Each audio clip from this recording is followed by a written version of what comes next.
नमस्कार, माझे नाव श्रद्धा मल्लिकार्जुन कनके. शाळेचे नाव गजानन महाराज विद्या मंदिर, स्वागतनगर, सोलापूर. माझ्या साहित्याचे नाव आहे संख्या वाचन साहित्य. या साहित्याच्या मदतीने आपण 10 अंकापर्यंतच्या संख्या वाचू शकतो.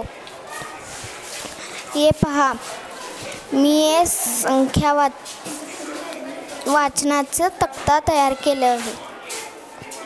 तर आपण संख्या बदलू शकतो.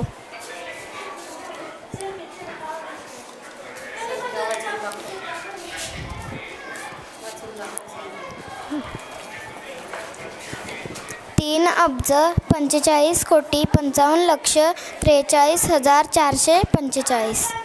शाबाश. आता वाचून दाखव. 3 अब्ज 45,65,43,445. कितवीला आहेस तू? 6वी.